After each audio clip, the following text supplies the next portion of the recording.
What's going on, guys? It's Sean, and we have reached Season 1, Episode 10 of Game of Thrones. We made it all the way through Season 1, and you monsters did not warn me about what was going to happen to Ned Stark. Remember, I'm this sweet summer child. You all keep calling me this in the comments. I'm to be protected.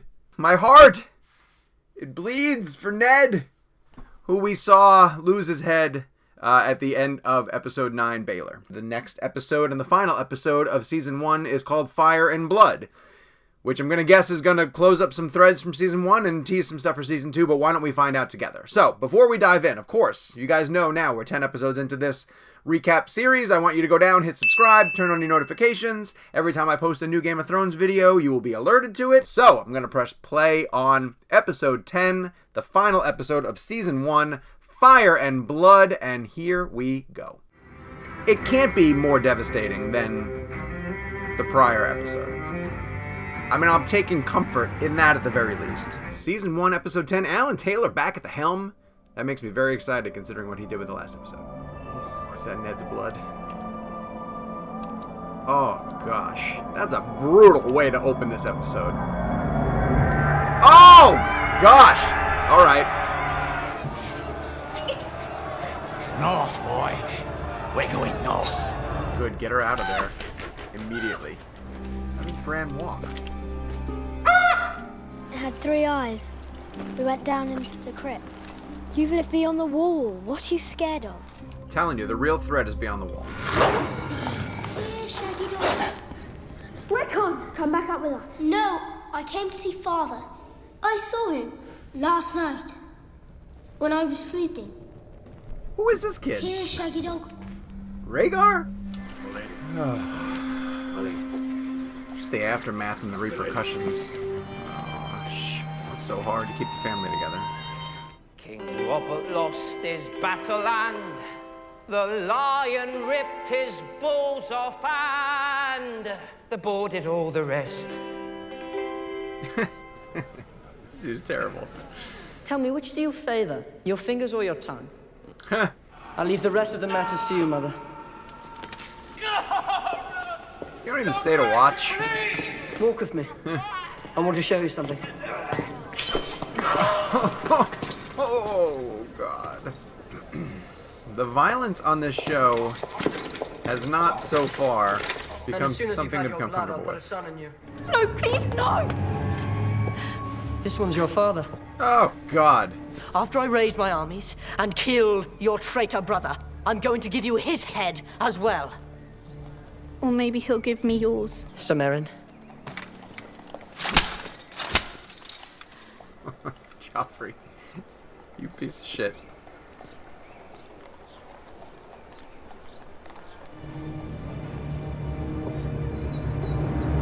Yeah, go. Give him what he wants. You'll be needing that again. What is that? There sits the only king I mean to bend my knee to. All right. The king of the north! I'll have peace on those terms. They can keep their red castle. And their iron chair, too. The king in the north. This feels like a big moment. Why not? Screw King's Landing. Do your own thing. You got Jaime prisoner. You have leverage. I want to see him. Oh, good. Now. Yes. Jaime confrontation? Widowhood becomes you. Your bed must be lonely. He's such a jerk. I'm not at my best, but I think I can be of service.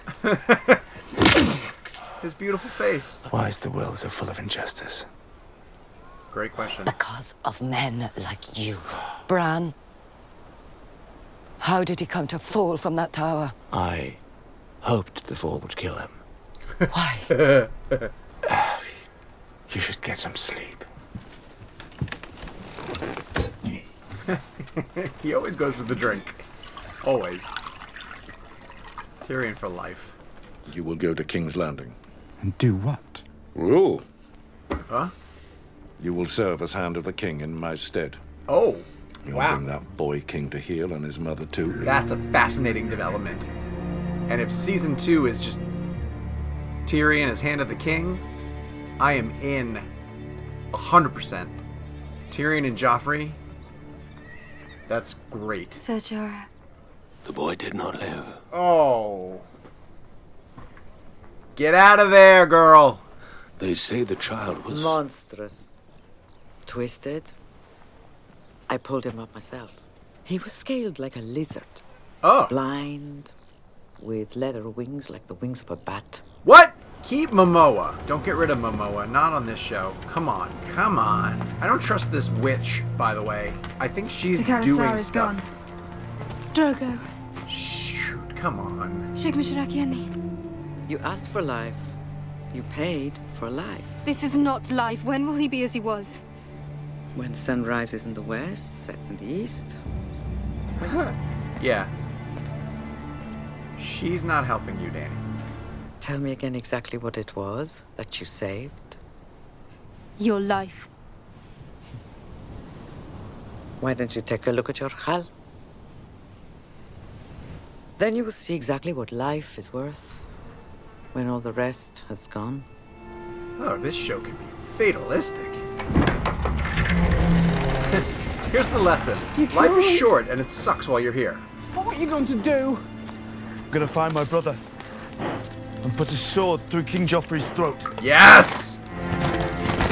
Go, Jon Snow, go. You are needed elsewhere. Follow him, Ghost! Ghost? Is that right? Pretty sure it was Ghost. Hand of the King. And your So father said excited you for couldn't that. take anyone with you to King's Landing? He's always been a... We're taking you back to where you belong. We're sorry about your father. But it doesn't matter. You took the oath, you can't leave. I pledge my life and honor to the Night's Watch for this night and all nights to come. I get that. But Jon is needed elsewhere. Except if the greater threat is beyond the wall. Oh, I didn't expect that. Looks like a wax figure. Ooh, tough stretch for Daenerys. Go join your Justice League. Oh, she kills him? Oh, man. You have no safety net, girl. Get out of there. Go to Westeros, where everyone else wants to kill you. I must be one of the few men in this city who doesn't want to be king. You must be one of the few men in this city who isn't a man. You can do better than that. Oh, come on. It was funny. Ooh. Pairing with Robert's bastard. Come on, you sorry sons of whores! Where are they going? It's 1,000 leagues from here to the wall! The wall? And winter is coming! Shoot, I missed that. She's getting sent to the wall? She'll see Jon. Well, get out of King's Landing. You look exhausted.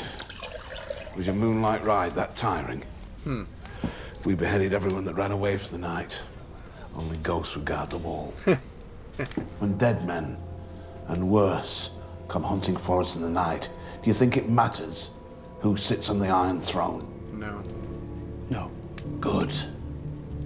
Because I want you and your wolf with us when we ride out beyond the wall tomorrow. Woo! So I'll only ask you once, Lord Snow. Okay. Are you a brother of the Night's Watch? Okay.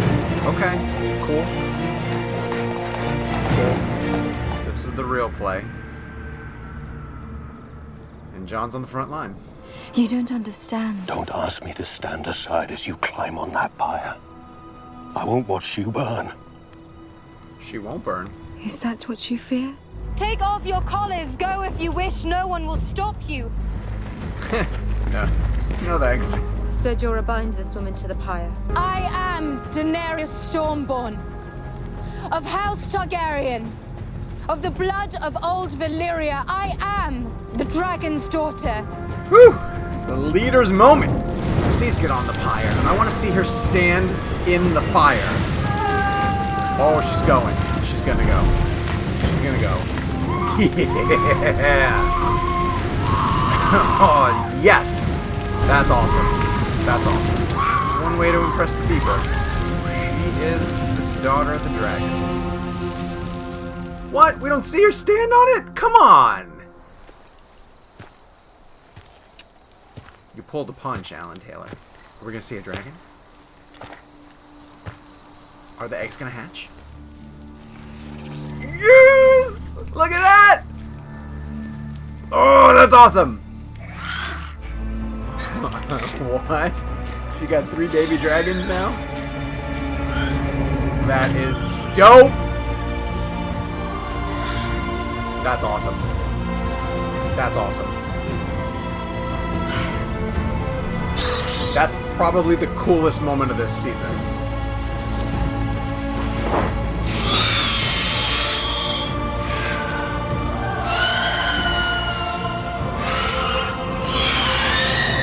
Wow. Oh, I love that score. That score is that it? Oh, that's a great way to end. Season 1 wrapped, and that is an awesome, awesome ending. Dany and the dragons, perfect. A lot of stuff happened. A lot of stuff setting up for what I think will play out in season 2. Here's what was significant. The heart of season 1, and I don't know if this will always be the case, but the heart of season 1 has been the Starks versus the Lannisters. And it's continuing in that we had that great confrontation between Catelyn Stark and Jaime Lannister, where he says, like, look, I don't fear death. Settle in, go get some rest. It's going to be a long war. Like, the war between the Starks and the Lannisters is always going to be a central point of Game of Thrones. It feels that way anyway. There's 7 seasons, so I'm sure that it will expand onward. But the way that they position Sansa, where she is bowing to Joffrey, but in a moment considers killing him. Actually, when she first looked off the bridge and they showed her reaction face, I thought, oh, she's going to jump. Like, she'd rather commit suicide than live as Joffrey's intended. But no, she was going to push him. She was going to push him off until the Hound basically stopped her from doing that. Having a Stark who still feels loyalty to her father in Joffrey's inner sanctum is exciting. Arya becomes Arya the orphan boy, and she's going to the Wall. And she's paired or forms a alliance with one of King Robert's bastard kids. They seem to be looking out for each other. They're going to look out for each other, and they're heading to the Wall. Jon, I thought he would just continue riding until he arrived at Rob's side. I kept waiting this whole time. Like, when is Jon going to break free from the Wall? And when is he going to join his family? But in a great twist, it turns out that the Wall is more important. And this episode, Fire and Blood, reminded us that all of the political maneuverings of the people who are negotiating for the throne, it doesn't matter. Like, in the grand scheme of things, the real threat is beyond the Wall. And Jon, it reminds me of the greatest speech, or one of the greatest screenplays of all time, which is Aaron Sorkin's A Few Good Men. Like, you want me on that wall. You need me on that wall. And Jon swore his allegiance to the Night Watch, and it seems like his more important role to play is going to be serving the Night Watch and defending the realms against the Wall. Dany, man, what a character arc for season 1. She loses her son and loses Khal Drogo, which to me those are her safety nets. But she's got a trump card in her back pocket, which is the fact that she has connection to the dragons. And at the end of this episode, in what will be to me the most memorable scene from season 1, it's not the beheading of Ned, as tragic as that was. It's Dany emerging from the funeral pyre with her eggs finally hatched and the dragons at her side. Joffrey's still a psychotic king, but everybody in that inner circle is positioning themselves against him. They know that he's not necessarily going to be a leader. We get that conversation between Varys and Lord Baelish about, like, do you guys imagine yourselves actually sitting on the throne, and how would you lead if you were on the throne? There's real conversation about whether they should back Stannis and Renly, who are 2 legitimate heirs to the throne, because Joffrey's a bastard child of incest and shouldn't be on the throne in the first place. And so that's going to have to be played out. And in a really significant moment, the soldiers who were backing Robb declare him the King of the North, which is almost like screw King's Landing and everything that they stand for down there. We're not backing them. We're going to back you. Although in King's Landing, and I love that this is happening, and please, please, please let more of this happen in season 2. Tyrion is sent to King's Landing to be the Hand of the King, and I'm salivating at the thought of more Peter Dinklage, especially being the counterbalance to the lunatic that is Joffrey. So, man, all right, great conclusion to an amazing season. I hope you liked my run through season 1. I will start right back up with season 2.